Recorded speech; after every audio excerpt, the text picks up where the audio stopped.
मनुष्याला जगा आणि जगू द्या या संदेशावर कायम राहायला पाहिजे. आपल्यामुळे कोणालाही दुःख पोचू नये. प्रत्येक मनुष्याचे किंवा जीवाचे जीवन त्याच्यासाठी अनमोल आहे. स्वतःच्या अवगुणांवर विजय प्राप्त करणे हे लाखो शत्रूंवर विजय प्राप्त करण्यापेक्षा उत्तम आहे.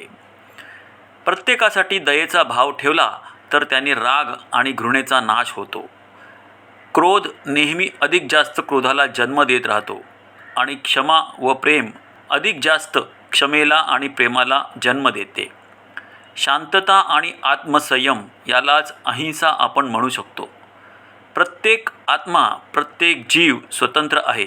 कोणीही इतरांवर अवलंबून नाही हे प्रत्येकाला समजणे कठीण आहे. देवाचे वेगळे अस्तित्व नाही आणि प्रत्येक जण योग्य दिशेने प्रयत्न करून देवत्व प्राप्त करू शकतो.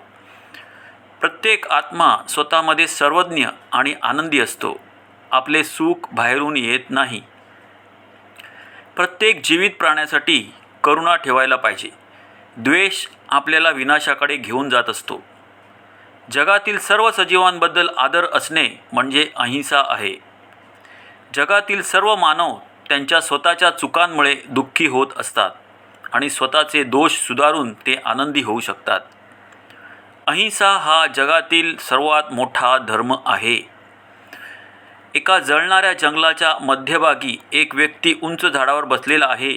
तो सर्व प्राण्यांना मरताना पाहतो, पण लवकरच याच गोष्टी पुढे जाऊन त्याच्यावरही मात करणार आहेत हे त्याला समजत नाही. तो माणूस महामूर्ख आहे. तुम्ही स्वतःशी लढा. बाह्य शत्रूंशी काय लढायचे? जो मनुष्य स्वतःवर विजय मिळवतो त्याला आनंद प्राप्त होतो.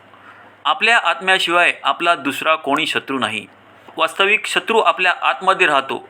तो म्हणजे राग, गर्व, लोभ, आसक्ती आणि द्वेष हे दुर्गुणच आपले खरे शत्रू आहेत.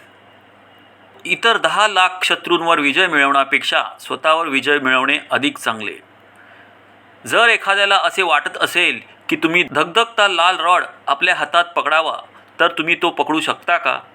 मग आपली इच्छा पूर्ण करण्यासाठी इतरांना असे करण्यास सांगणे हे आपल्यासाठी योग्य आहे का? हे समजून घ्या.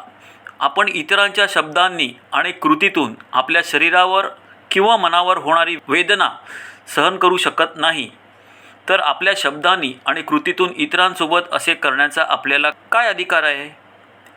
जगातील सर्व अज्ञानी लोक दुःखाचे कारण बनतात.